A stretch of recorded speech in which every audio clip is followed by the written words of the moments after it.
Kwebaza nnyo okuba ng'okyatambula naffe program Fulawo ku Mmeeza gy'olaba jjukira tugikutuusaako buli lwa Sande ssaawa 5 ez'ekiro ate tugiddamu Olwokubiri ssaawa 5:15 ez'okumakya.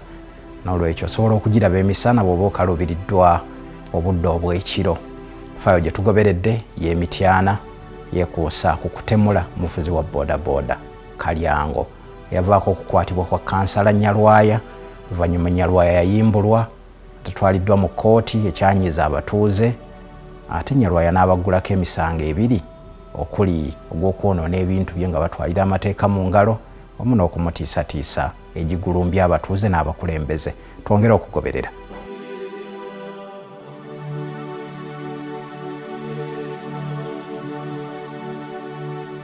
Mu bigambo bya ssentebe w'e Rositu Kagaba Elia yatutegeezezza nti Francis Nyalwaya amutegeera nnyo era alina akakwate naye era yasigalanga omukuzi oluvannyuma lw'abazadde ba Nyalwaya okufa. Kagaba agamba nti ng'okutemula Kalyango tekunnabaawo yafunamu okutya ku Nyalwaya n'atandika okumwekengera bwe yamutwalira ddiiru ng'amugamba nti Abdallah Kitatta yali omuyima wa boodabooda 2010 yali amutumye amufunira abavubuka Abanyarwanda be basobola okuwandiika nti babatwale e Rwanda okutendekebwa. Elia Kagaba nali matwanga baganda bange lwa nsonga atankuzangako ewaffe Chairman Rositu ewaffe okujja okumanya Elia Kagaba taata wange bwe yali ava e Rwanda yayitira Kongo bwe yatuuka yalina muganda we ewaffe Emaanyi mu myaka gy'enkaaga oli yajja myaka gya5 ng'ayigiriza abantu okutunga ekyalaani n'atuukira ewa taata wa Elia be baamufunira omulimu we yatandikira okukolera n'afuna ebintu era kiri ku likodde waffe teri mwana we waffe yakulirako wa muntu mulala yenna enobo sibopanga kunoza kutuufu waliwo omukyalo musawo w'Emaanyi ku St Jude era yaliranye ewange yayinza okuwa amawulire agakwatagana ewaffe taata wange yalisanga tawuni y'Emaanyi nga bw'ogiraba nga yagiwa amata yagiwa n'emmere era okutuuka lwe yava Emaanyi mu 1995 ng'addayo e Rwanda n'ebintu bye yalekawo mu lutalo lwa 1986 teriyo Maanyi muntu yakwata nte zisuka mu 2 n'aziwaayo yali taata wange ne Reverend Kangave eyabeeranga ekiwawu so sikuzibwangako wa muntu yenna bwe twajjeka mu Mmanyi Chairman Rositu era nga tubadde tukolagana era abantu bonna kizibu nnyo okwawula Nyalwaya abadde tebabimanyi kizibu nnyo okutegeera Nyalwaya nti Elia tamwinaako Luganda mu musaayi simwinaako Luganda naye tubadde twafuna Oluganda olwabwa Sseruganda effe waffe mu Banyarwanda balina enkola olw'okubanga nti tuyinza okuba nga bali bava ku kitundu kyekimu bakadde baffe ate nga Abanyarwanda baali kuno bonna baali nga bali omuntu atya era nga kizibu nnyo okumanya nti ono talina Luganda ku muntu oli naye ng'era nga ffe tukimanyi era nga nkimanyi n'Elia waali wennyini waali waffe awaka waali we waali ewaffe. Ebimu ku ebyo ebizize byogerwa ku Nyalwaya bingi abisambajja. Mu kwogera ne Francis Nyalwaya yatunnyonnyodde n'enkolagana ye ne Abdallah Kitatta. Nate okulwanagana ne Kitatta okuva mu 2010 era kiri ku likodi nze muntu yasooka okusibwa 2010 mu 2010 kati KMP ali wano yali KMP wa Kampala South Katwe bakwata nze Kafero Mustafa Julius Twesige Masudi Kibuuka ne batusiba ne batugata ku Lukwago ne Salamu Musumba batwa mu kote Makindi mutwakubye olukungana olumenya amateeka bwe nava mu komera nga kote twejjereza natandika okulwanyisa 2010 enkolagana gitwalina 2010 yava ku President Museveni mu 2013 nakunga ababoodabooda ab'ekibiina kya Kamba ne tulumba President Emityana gye bayita ebbanda ne mpaabira Kitatta maaso ga President alagira omukyala bamuta Susan era Obo akole ku nsonga zaffe Susan Obo bamukola ku nsonga zaffe nakola recommendation n'agiweza President addamu n'awandiika ng'alagira Inspector General of Police atabaganye ebiwayi bya boodabooda kubanga biseebyo Kamba yali lwanisa 2010 tubeere nga buli omu akola emirimu gye awatali muntu yenna akuba munne ku mukono. Mu 2015 IGP yatuyita Kayihura ne tugenda e Naggulu n'alagira aba 2010 Kamba ekole emirimu gyayo ne 2010 okukola emirimu gyayo nga tuwe mu lugunya bali bakwata ba member baffe era nalagira kitatta ebbanga lyebamala nga batulumya kwatwala n'ebintu betwawaayo ebyatwononekako babituddize ne batuwa epikipiki 3 zaali 4 epikipiki 4 ebbiri netuzitwala emu negenda Kakindu emu negenda Emaanyi ey'Emaanyi nagiwa Mayanja ey'Ekakindu nagiwa Mwamba Mutaddamba Kasimu eyagenda Kamwenge ng'ekibiina za kibiina ng'ekibiina twakkaanya ng'ekibiina ne tukkiriza ng'ekibiina kuba twatwaga kukola mobilization okulaba nga ekibiina kyaffe kyeyongera amaanyi naddala mu bitundu by'ekyakuba mu kibuga mwali mulimu engeri effujjo kitatta mu kalulu ka NRM kano aka 2016 ne batulagira okukola mobilization nga batugana sente za NRM ez'ebidduka ziyise mu ofisi yani ya kitatta enkolagana nange n'ekitatta yali mu byabufuzi era bino byenkugamba bampita ne wa Genocide Musale ku Serene Shoots ne bampita ne ku ofisi eya Minister Security afanda Ineja yampita na ngambuuza kitatta bali bataso okukola program plan z'okumukwata nga bambuuza ne mbabuulira biki bayinza okukola okuteza 2010 na biki batalina kukola ne batuwa n'omulimu tuwe ne kitatta twogeraganye ne kitatta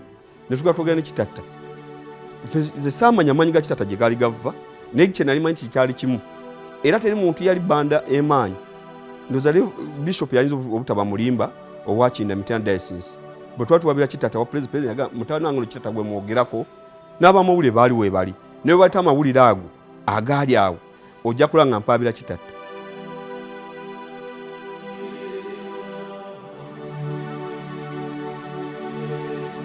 mu misango gino gyonna poliisi ebadde wakati omwogezi wa poliisi mu kitundu ekyo Norbert Ochom azze agoberera fayiro ez'enjawulo zino ezoogerwako era yannyonnyodde bw'ati ng'atuukiriddwa nga 3 Septemba 2016 ku makya ku ssaawa emu ne tufuna simu eddala nti nyumba ya suspect bagikoonye eri wansi na buli kimu ekikyemmere mu nnimiro nga bagisaaye ebisolo babisse era ne tugendayo ne tusobola okwogera n'abantu ne tubalaga nti ekikolwa ekyo tekibadde kirungi. We twakwata Nalwayo twamugulako omusango gw'obutemu.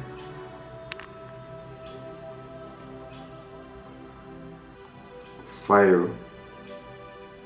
nekolebwa okunoonyereza abaserikale ne batandika okunoonyereza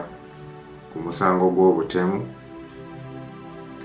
Fayiro ne bagitwala wa state okutuwaabula era state n'atuwaabula n'atugamba nti Nalwayo tujjira tumuwa bond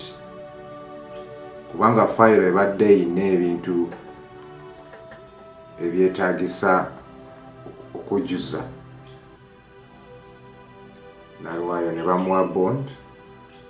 era kati akyaripootinga ku poliisi n'okutuuka olwaleero nga okunoonyereza we kugenda maaso ku nsonga ya mada. Waliwo abantu abalina okurekodinga statements, abantu betulina okuggyako statements oluvanyuma fayiro eddeeyo wa state. Abantu abo betulinze bajje batuwe statement zaabwe fayiro tugizeeyo wa state be batulwisiza, otherwise singa kati omusango guli mu kooti. Kati Nalwayo Francis we twamuwa bond n'agulawo omusango gwa malicious damage kubanga ennyumba ye baagikoona, emmere ye ne bagisaawa n'ebisolo ne babitta. N'agulawo omusango gwa malicious damage.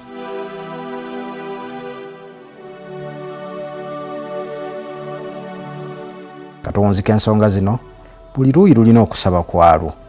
kyokka mu bigambo bonna bye boogera kigambo bwenkanya kyekivaayo ennyo. Gavumenti etuyambe, poliisi yeekola kukoma wa era bwe nga poliisi yeekola ey'ekibuli